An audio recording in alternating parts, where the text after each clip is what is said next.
Ei, você aí! Me lembrei daquela marchinha, hein? Ei, você aí, me dá um dinheiro aí. Pois é, o Bolsonaro não gosta dessa marcha, não. Os países ricos da Europa andaram em conflito verbal com ele, agora estão prometendo dinheiro para ajudar a combater o fogo na Amazônia. E ele disse que não quer saber disso. O que é que interesse que eles têm? Bom, agora, ao mesmo tempo, diz que não tem dinheiro para fiscalizar, pelo menos é o que se fala lá, né? O que fala o Ministério Público, etc, etc.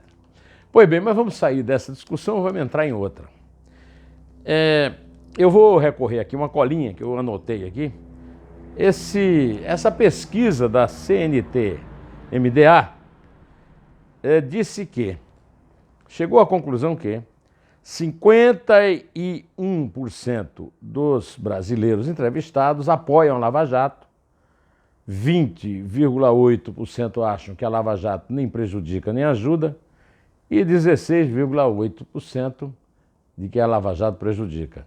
Ou seja, a campanha do Intercept-PT influi no governo Bolsonaro, vamos tratar disso, influi no Conselho Nacional do Ministério Público, que um juiz já derrubou a tentativa de investigar o Deltan Dallagnol, de cobrar dele por que é que fez isso e por que é que não fez aquilo, mas não chega à população. E o Bolsonaro devia, em vez de ficar dizendo, olha, esta pesquisa, ela dizia que o Haddad... Mentira, nenhuma pesquisa disse ao longo do segundo turno que o Haddad ia ganhar do Bolsonaro. Nenhuma. Eu sou jornalista, leio o jornal todo dia, acompanho as pesquisas. Nem as pesquisas pagas pelo PT disseram isso. No começo da campanha, quando a campanha ainda não tinha se desenrolado, nem mostrado nenhuma, então faziam pesquisa de segundo turno, que eu acho absurdo, e eu avisava aqui, nada de confiar em pesquisa agora de um segundo turno que não se sabe nem se haverá. De qualquer maneira, essa pesquisa mostrou que o 52% dos ouvidos acham que o Moro deveria ficar no governo. 39,5% 35% acham que o Moro não devia estar no governo do Bolsonaro. Isso aí não é um índice de desaprovação do Moro, é um índice de dúvida dúvida no mínimo, em relação ao Bolsonaro. Olha, em fevereiro, o Bolsonaro era rejeitado o governo Bolsonaro era rejeitado por 35%, desculpe, por 19% da população. Agora é por 39,5%, ou seja, mais do que o dobro, um índice para o outro. Em relação à imagem pessoal do Bolsonaro, Bolsonaro era reprovado por 28,2% e passou para 53%. É a colinha que eu peguei para dizer o seguinte. Ontem, parte do Brasil se manifestou pela cobrança do Bolsonaro de que ele deve vetar integralmente a lei dita do combate do abuso de autoridade, né? Não houve uma adesão como era de se esperar, uma adesão que possa ser comparada com as adesões anteriores, inclusive contra ou a favor do Bolsonaro. Por quê? O Bolsonaro está se comportando de forma dúbia, não apenas em relação a essa possibilidade de veto, mas também em relação ao combate ao crime organizado e à corrupção.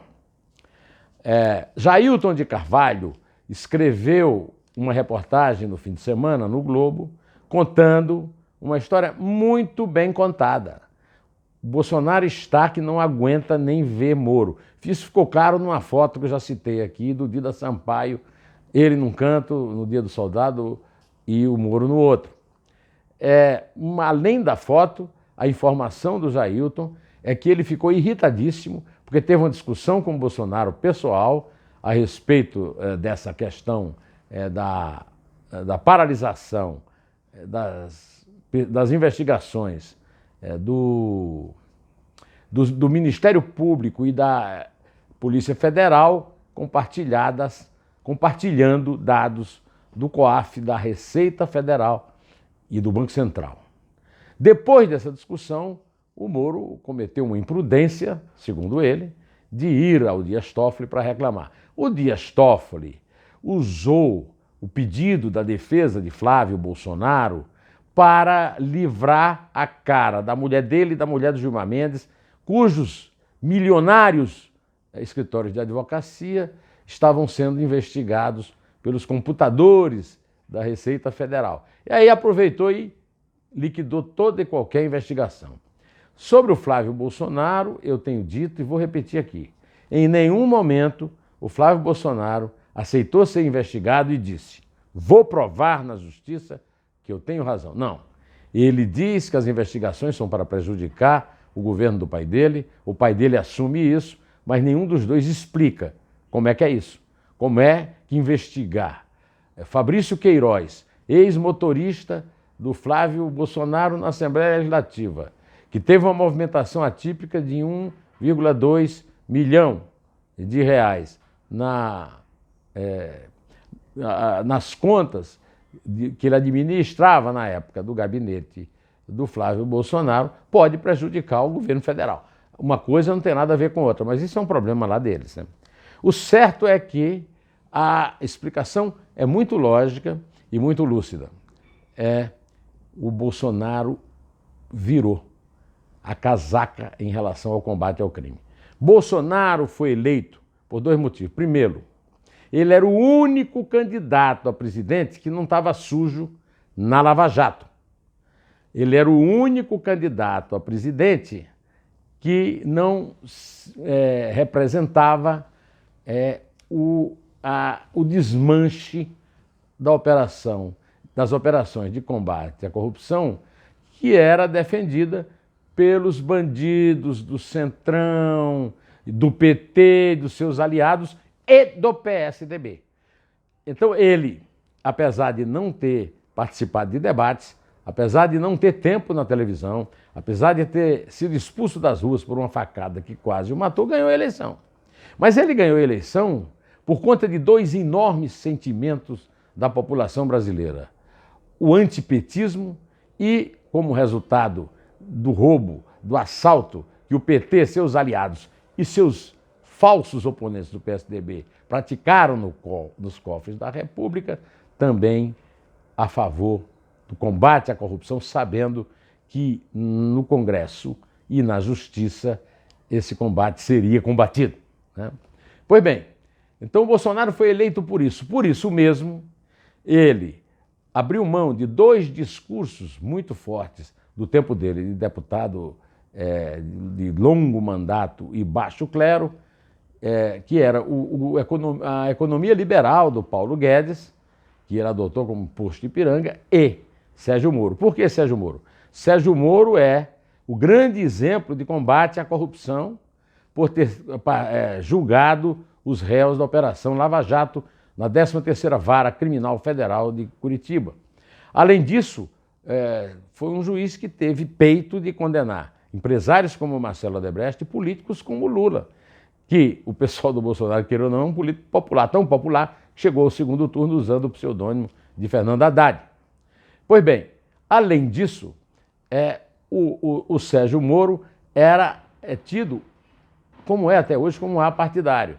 Só que o Sérgio Moro está pagando um grande problema, que é o fato de ter dito sim ao convite do Bolsonaro para ministro da Justiça e da Segurança Pública.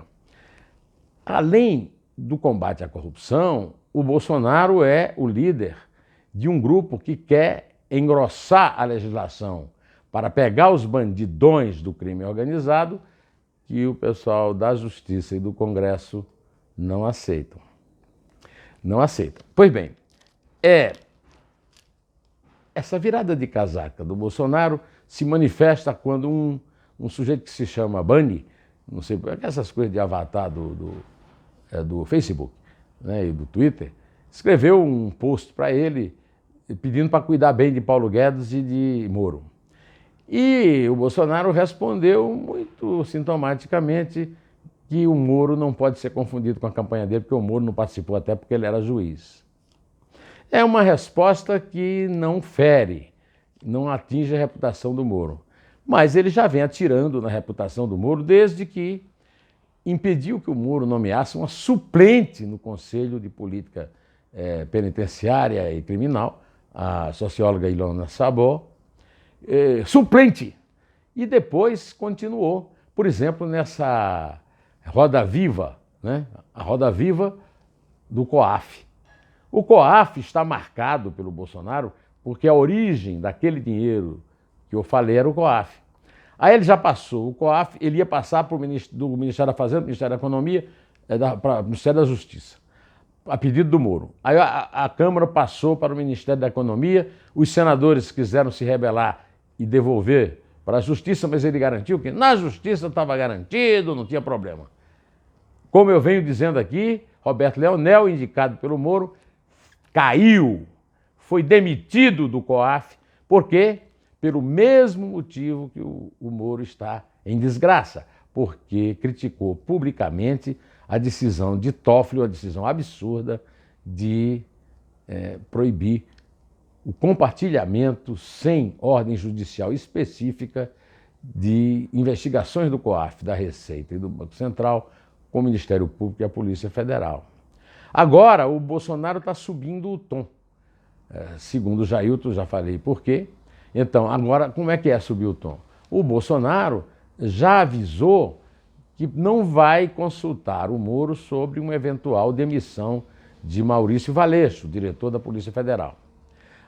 O Bolsonaro resolveu se meter na manutenção ou rejeição do delegado federal no porto de Itaguaí, na Grande Rio, por onde, segundo o Gabeira, são exportadas drogas e importadas armas. Por que esse interesse?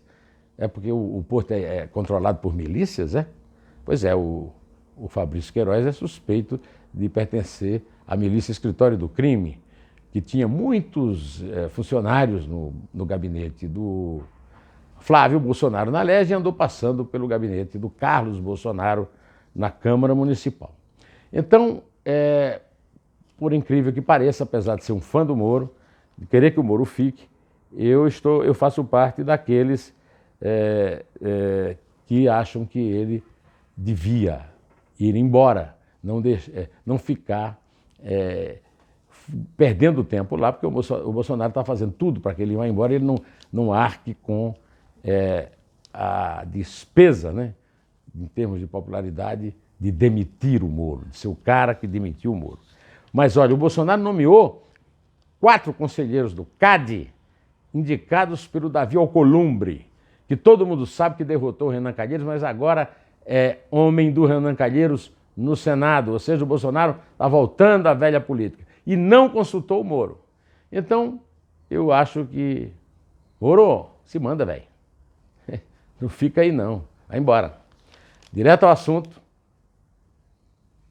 em té, e só a verdade nos salvará.